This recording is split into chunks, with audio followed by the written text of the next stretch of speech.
તો જય દ્વારકાધીશ અને હું આજે આવ્યો છું દ્વારકાના સફરની અંદર અને મેં હેલ્મેટ શા માટે પહેર્યું છે કે હું બાઇક લઈને આવ્યો છું.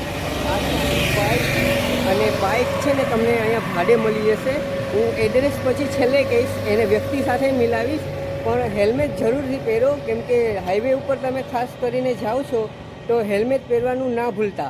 અને હું જસ્ટ 35 કિલોમીટર બાઇક લઈને આવ્યો છું, એટલા માટે હેલ્મેટ જરૂરી જ પહેર્યું છે. તમારી સુરક્ષા માટે હેલ્મેટ જરૂરથી પહેરજો. અને ખાસ કરીને યંગસ્ટરને હું કહેવા માંગીશ કે તમે હાઈવે ઉપર જાઓ છો તો ખાસ કરીને હેલ્મેટ પહેરો, એનાથી જીવ બચી શકે છે. સેફટીની અંદર જો બાળકોને પણ હું રિક્વેસ્ટ કરીશ, બાળકોના માતા પિતાને રિક્વેસ્ટ કરીશ કે હેલ્મેટ જરૂરથી પહેરો. એક આપણે સેલ્ફી પાડી દઈએ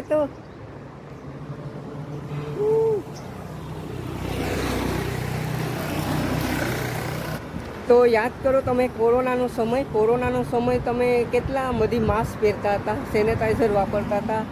તો એક નાની એવી બીમારી આવે છે તો તમે એટલા બધી એની તકેદારી રાખો છો. આ જીવન અને મરણની રેસ છે, તો એમાં તમારું હેલ્મેટ જરૂરથી પહેરો, રિક્વેસ્ટ કરું છું નાનો એવો મિત્ર સમજીને. અને અત્યારે જે ઘટના ઘટી હતી રાજકોટની અંદર ગેમ ઝોનની અંદર, એમાં ક્યાંક ને ક્યાંક ઘણી એવી બેદરકારી આવી હતી. સરકારની પણ બેદરકારી છે, પછી જે માલિકોની બેદરકારી છે, પછી અમુક એવા ઇન્સ્ટાગ્રામવાળા પણ આવા સેફ્ટીના સાધનોની વાત નહીં કરે અને પોતાના સ્વાર્થ માટે વિડીયો બનાવી લે છે. તો રિક્વેસ્ટ કરીશ કે મિત્રો પહેલાં સેફ્ટીમાં રહ્યો તમે. મિત્રો, લોકોને અત્યારે બહાના છે કે હેલ્મેટ પહેરવાથી ગરમી થાય ને વાળ વિખાઈ જાય, તો એવું કાંઈ નથી. ઠંડુ વાતાવરણ લાગે છે અને તમે બજારમાં જાઓ છો ત્યારે ચડા પહેરીને જાઓ છો, ત્યારે તમે શરમાતા નથી, તો હેલ્મેટ જરૂર પહેરો. તો એક ડાયલોગ પણ છે અક્ષય કુમારની ફિલ્મનો, એ એમ કહે છે કે સુબહ से 3 फटके खा चुका हूँ, जो हेलमेट पहना होता तो फटका नहीं खाना पड़ता. તો સુદર્શન સેતુનું બહુ મસ્ત કામકાજ છે અને સમય પણ બચે છે. તમે અહીંયા બસ મારફતે પણ આવી શકો છો, રિક્ષા મારફતે આવી શકો છો અને બાઇક મારફતે પણ આવી શકો છો, કોઈ પ્રોબ્લેમ નથી આવતો.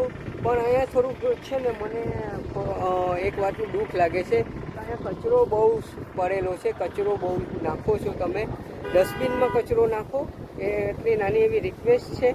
તો મિત્રો, અત્યારે અહીંયા કામ કરતા વર્કર્સ મને મળ્યા છે અને આ બધા છે ને કલર કામ કરે છે. કેમ છો बढ़िया? अच्छे हो? तो अभी काम कलर काम चालू है, ऐसा है ना? तो यहाँ पे 3-4 महीना और लगेंगे काम करने में. तो बहुत बढ़िया पुल बनाए हैं आप सभी ने. तो इधर आके बहुत मज़ा आ गया हमको. तो अभी चलते हैं, चलो पहले. તો મિત્રો, અત્યારે અહીંયા કામ કરતા વર્કર્સ મને મળ્યા છે અને આ બધા છે ને કલર કામ કરે છે. કેમ છો बढ़िया? अच्छे हो? तो अभी कलर काम चालू है, ऐसा है ना? तो यहाँ पे 3-4 महीना और लगेंगे काम करने में. तो बहुत बढ़िया पुल बनाए हैं आप सभी ने. तो इधर आके बहुत मज़ा आ गया हमको. तो अभी चलते हैं, चलो पहले. તો હવે આ વ્લોગને આપણે હવે એન્ડ કરી લઈએ. ફરી મળીએ એક નવા વ્લોગ સાથે. જય દ્વારકાધીશ. મેં જ્યાં 2 વ્હીલર લીધી હતી આપણે ભાડે, તો એ વ્યક્તિને તમને સાથે મળાવું, એનું નામ શું છે શું નહીં, કેમ કે સવારે હું એમને એમ વયો ગયો હતો. તો કેમ છો, તમારું નામ શું પહેલાં તો? જય દ્વારકાધીશ. મારું નામ સુરત ત્રિવેદી છે, દ્વારકાથી બિલોંગ કરું છું. દ્વારકાની અંદર જે બાઇક 2 વ્હીલર માટે અવેલેબલ છે, આપણે ટેક્સીમાં આપીએ છીએ અને કસ્ટમરોને ફરવા માટે નાગેશ્વર ગોપી બેટ દ્વારકા માટે સારી બાઇક મળી જાય, સારા રેન્ટની અંદર મળી જાય. એની સાથે કાર પણ અવેલેબલ છે, સારી હોટલ પણ અવેલેબલ છે. દ્વારકા આવતા તમામ ટુરિસ્ટો માટે સારી બેસ્ટ સર્વિસ એટલે આપણી બાઇક સર્વિસ છે. મારો કાર્ડ ને મારો નંબર તમને આપી દેશે ભાઈ. જ્યારે પણ દ્વારકા વધારો ત્યારે ચોક્કસ મારો કોન્ટેક્ટ કરો, તમને બધી વ્યવસ્થા કરી દેવામાં આવશે. અને અમારે અહીંયા દ્વારકાની અંદર એક વસ્તુ કહેવામાં આવે કે અતિથિ દેવો ભવ, એનો મતલબ છે કે કસ્ટમર જ અમારા માટે ભગવાન છે અને એની સર્વિસમાં અમે તત્પર હાજર રહીએ છીએ.